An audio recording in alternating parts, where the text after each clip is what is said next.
এই মুহূৰ্তত জনাইছো এটা ব্ৰেকিং নিউজ। নগাঁৱৰ চামগুৰিৰ কুৰুৱাবাহী হালোৱা গাঁৱত বন্য হস্তীৰ উপদ্ৰৱ। ৰাতিৰ ভাগত বন্য হস্তীয়ে ভাঙি তহিলং কৰিলে এটা বাসগৃহ। পুৱাৰ ভাগতেই দুটা হাতী ঘূৰি ফুৰা প্ৰত্যক্ষ কৰিছিল স্থানীয় ৰাইজে আৰু খবৰ দিছিল বন বিভাগক। বম ফুটাই হাতী দুটা তাৰ পৰা খেদি পঠিয়াইছিল যদিও ৰাতি পুনৰ উভতি আহি লক্ষ্মীৰাম বৰাৰ বাসগৃহ ভাঙি তহিলং কৰে হাতীকেইটাই। ঘটনা সংঘটিত হোৱাৰ পিছতেই বন বিভাগৰ লোকক খবৰ দিয়াৰ পিছতো বন বিভাগৰ লোক উপস্থিত নোহোৱাৰ অভিযোগ স্থানীয় ৰাইজৰ। বৰঙাতলি হালোৱা গাঁও। কি হৈছিল খুৰা? আজি পুৱা প্ৰায় 5টামান বজাতে দুজন আহিছে আমাৰ খেতিৰ কিনাৰেদি গৈ প্ৰায় এক ফালংমান আঁতৰত এখন জংঘলত সোমাই আছিল আৰু ফৰেষ্টৰ মানুহ আহিলে কিন্তু উলিয়াব নোৱাৰিলে। এতিয়া সন্ধ্যা আকৌ আহি পেলাই আমাৰ ঘৰৰ পৌতিকত আছিল ধান আৰু সৰিয়হ চাউল ইত্যাদি বহুত আছিল আৰু গোটেই ৰুমটো ভাঙি পেলাই সেইখিনি খাই থৈ গুচি গৈছে। কেইজন হাতী আছিল? আহাতটো বৰ্তমান দেখাত এজনেহে। পুৱাৰ পৰা হাতী আছিল নেকি? ৰাতিপুৱাৰ পৰা হাতী? ৰাতিপুৱা দুজন গৈছিল, কিন্তু এতিয়া আমাৰ ঘৰ অনিষ্ট কৰিবলৈ অহা এজন। ফৰেষ্টক খবৰ দিছিল নে?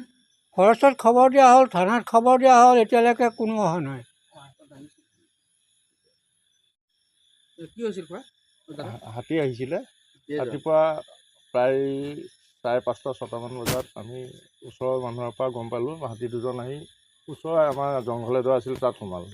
তাত ফৰেষ্টৰ আহিল, আমাৰ থানাও মানুহ আহি চাই চিতি গ'ল। ফৰেষ্টৰ কিন্তু 7টামান বজালৈকে আছিলে, আহি 7টা বজাত লগ কৰি গ'ল যে আপোনালোক অলপ সাৱধান থাকক, হাতী আহিব পাৰে, আকৌ আমি আহিম খবৰ দিব। কিন্তু এতিয়া খবৰ দিয়া হ'ল কিন্তু অহা নাই। তাৰ মাজতে আমি নামঘৰত থাকোঁতেই গম পালোঁ যে লক্ষ্মীৰাম বৰাৰ ঘৰত হাতী আহি তেওঁ প্ৰতি ৰুমটো ভাঙি বহুত ধান নষ্টও কৰিছে আৰু ঘৰটো প্ৰতি ৰুমটো 2খন বেৰ সম্পূৰ্ণভাৱে নষ্ট কৰিছে। সেই বিষয়ে আমি চাৰ্কুলৰ অফিচাৰটো জনাইছোঁ।